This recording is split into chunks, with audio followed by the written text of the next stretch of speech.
Okay, so I'm gonna go on a 12-mile round trip ride. Yeah, it's a pretty nice day. Around mid 40s, probably the warmest day it's been in a couple of months. Gonna take it easy, not go too fast, but not go too slow, as I did before either. So let's see. So I'm at 82.4 volts, so pretty full. I also noticed that the voltmeter on here is always half a volt less than what I show on my multimeter and my other watt meter when I was at 36 volts. So I'm not sure what the hell's going on. Not sure why it shows a lower voltage.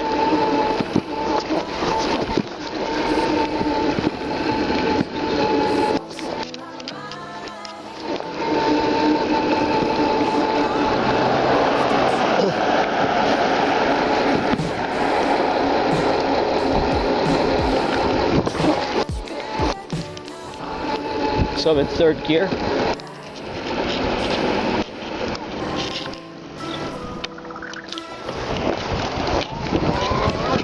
Whoa, gee.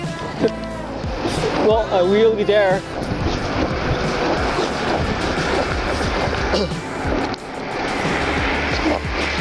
So I'm gonna go on the, so usually I go to the top of this hill, make a right, and then go to the, go on the bigger street that has a 50-mile-per-hour speed limit. But I'm gonna go on this trail right here, this bike route trail. In Wisconsin, you can't use your motor technically when you're on these trails. So I just want to demonstrate how little resistance there is. And you're actually just, so I'm just pedaling right now, going around 12 miles per hour in third gear. It's very, very easy compared to my 500 watt hub motor, in my opinion. And also, I also had a 1000 watt before hub motor, and that was really difficult to pedal. Just really, you know, sometimes you just like to pedal. Like here, I'm just pedaling. I might have the wind with me. I'm not sure. It just seems really, really easy. More easy than the usual. Maybe I'm just more fit now. But this is one of the advantages that I believe is advantages of a mid-drive, that you can actually just use it as a regular bike, as I am doing right now. You know, sometimes you can't, situations come up that you can't use the motor. So as trails in Wisconsin, unfortunately they haven't passed the legislation to allow e-bikes on these trails yet. But I just use my the motor anyway. I don't think anyone really cares.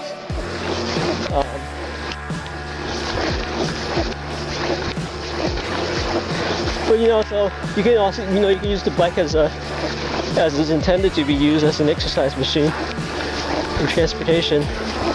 Or in an unfortunate case, you run out of power, and you can just use it as, you know, you can just pedal yourself back home without too much effort.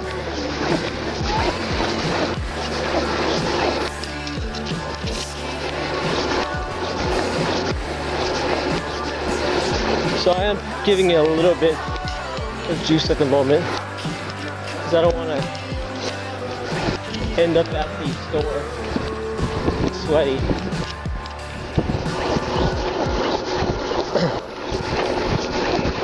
Yeah, I wheelied there before. It wasn't a big wheelie, but it was a decent wheelie because I was in third gear, and yeah. So I was originally, when I had it at 36 volts, the throttle is programmed as soft start 5, 1 to 10. There's also fast start 1 to 10. I was thinking about putting on a fast start when I was at 36 volts. But yeah, I'm not doing that anymore. That was pretty crazy. Like this, accidentally blipping it a little bit too much. Launched the bike into a into a wheelie.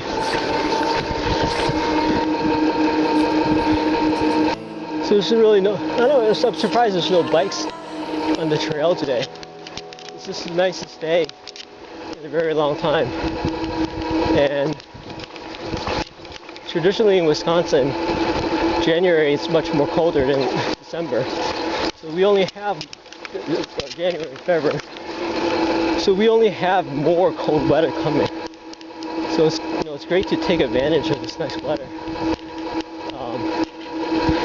during these rare occasions. Yeah.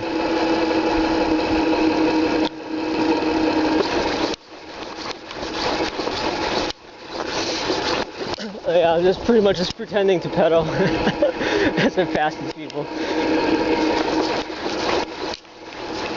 So, okay, so that's the end of the trail. I'm gonna get back on the main road and do go a little faster at 50 miles per hour.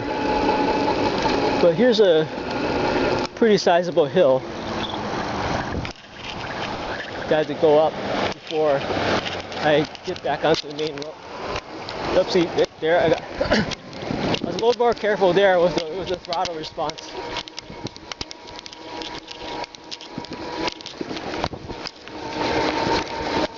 So I do work out a little bit, especially some leg presses. So it's good to know that the workout actually does help me help the motor get up these hills sometimes. I don't only do that just to conserve batteries, which kind of brings me to another point, is battery technology. I think one thing I didn't do is I didn't really talk about this bike, the build, the batteries, and whatnot. But I could do another video that goes into a little bit more about that. But just to give you a quick summary, these batteries are scooter batteries. So those little push scooters that you see kids ride around on that you can buy at Walmart for a couple $100 to $400. They use 36 volt. Well, I think most of them use 36 volt batteries, lithium-ion batteries. And these are those batteries. You can get them on eBay for about $30 to $40. I've heard some people got them for 25 bucks. So these are 36 volt, 4.4 amp hour batteries. I believe the cells inside are Samsung 25R, which is an older, lithium technology, but they're still Samsungs, so they still have quality. The maximum rated discharge current is 15 amps on on each pack, 25 amp peak. So usually I'm just going like, well, when I had my watt meter, I was not even nearly pushing it as much as I could. So I'm going 20 now, going downhill, of course. So I'm going to try to maintain a 25 mile per hour speed. So I'm going to give a little juice, shift, help pedal a little bit. So now I'm at 25. I'm at 80. It's hard to see, it's so much sun. But I believe I'm at 80 volts, so I'm drawing around 1.5 volts. And this is a slight downhill, going around 23.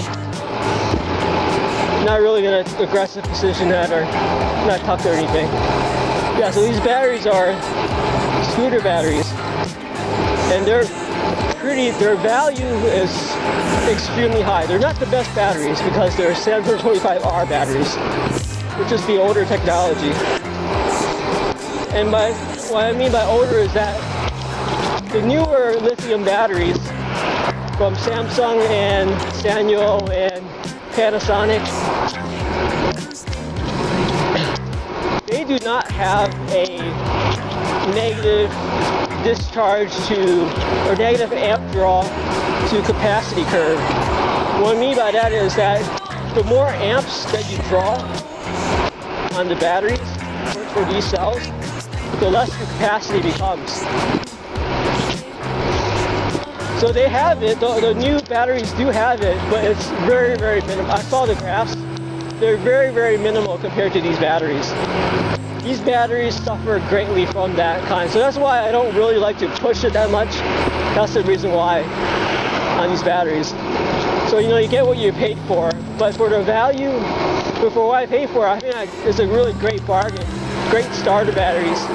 Just to see if you like e-bikes or not. And then if you do, you can always, you know, switch back to the older or to a better battery. So invest more money into a better battery. So on this, so before I had a 36 volt, 32 amp hour. It's a little over 32 amp hours, but I rounded off to 32. 32 amp hour battery.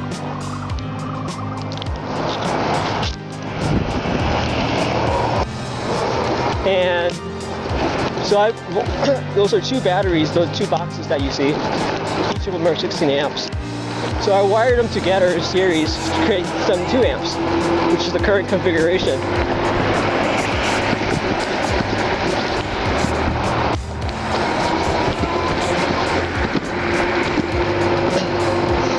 So I think they've held up pretty well.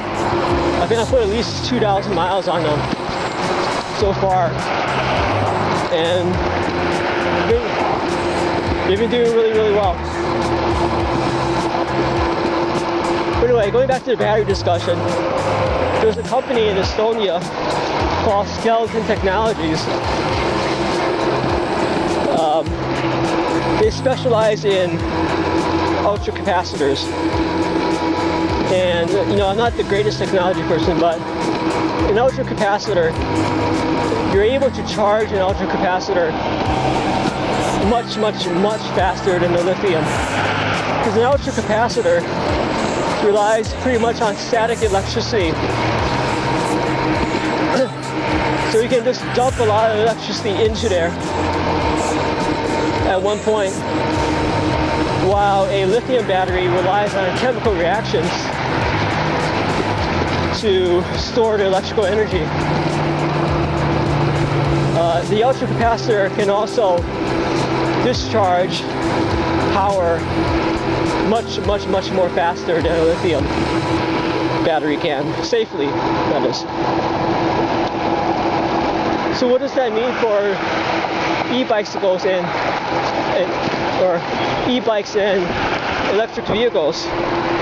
Well, what it could mean is that especially for e-bikes, is that you can have a complementary system of maybe like a 30 watt hour or 50 watt hour ultracapacitor, and then with your regular battery on a hub motor with regen.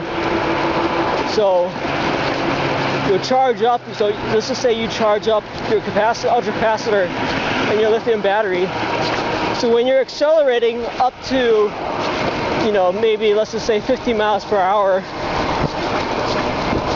you use the ultracapacitor until it's completely discharged.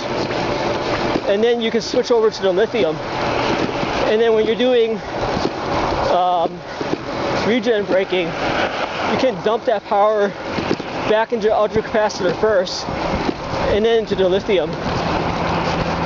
So, because it takes a lot more energy to get going than it does to maintain speed, you take a lot of load off the lithium batteries and amp hour draw, which off the lithium batteries, and you put on the ultracapacitors,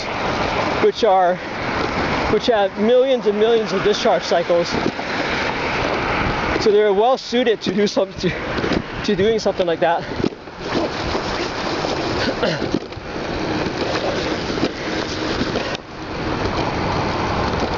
The only downside is that I'm pretty sure the ultracapacitor is super expensive, as well as extremely heavy.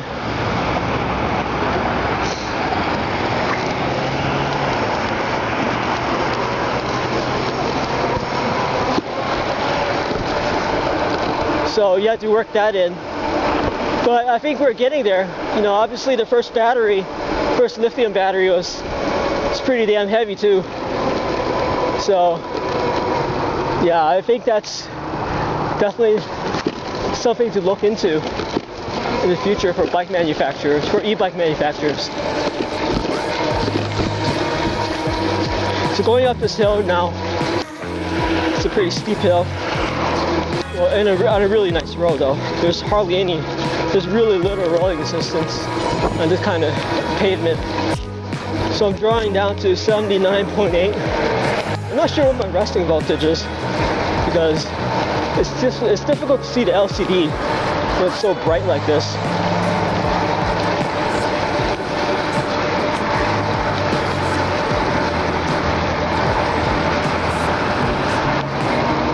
So I'm gonna stop pedaling. I don't want to be super sweaty by the time I get to the store.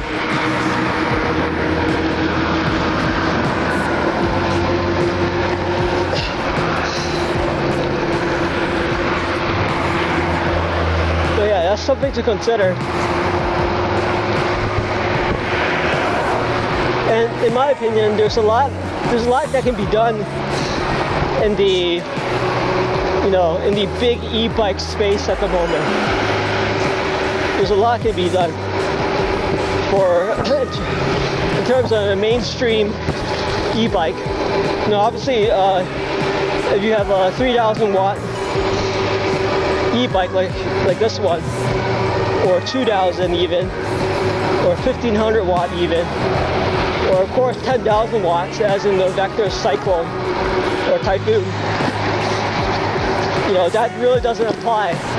But everything else, the 750 watts to 500 watt e-bikes that you see out there, the billions of, not billions, but you know, quite a lot of manufacturers that are doing that.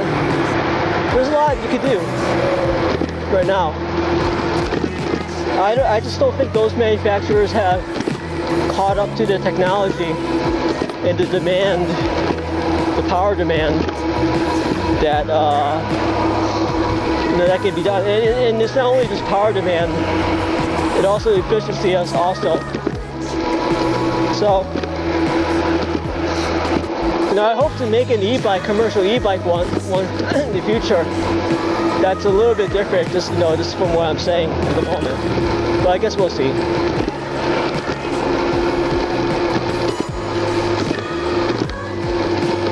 So I'm almost there.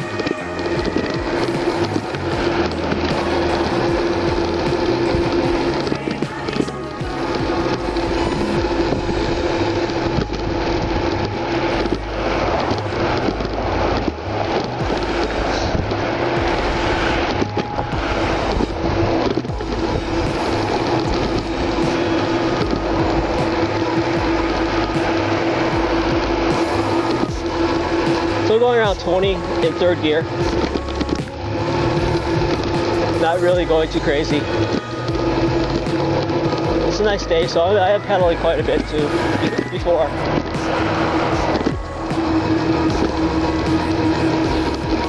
Also in terms of gear, riding gear, I have snow pants on. It's 46 degrees outside, or 45 probably, and I have snow pants on. So my legs are really, really warm. But I feel it's necessary, even though it's so warm like this, 45 degrees Fahrenheit.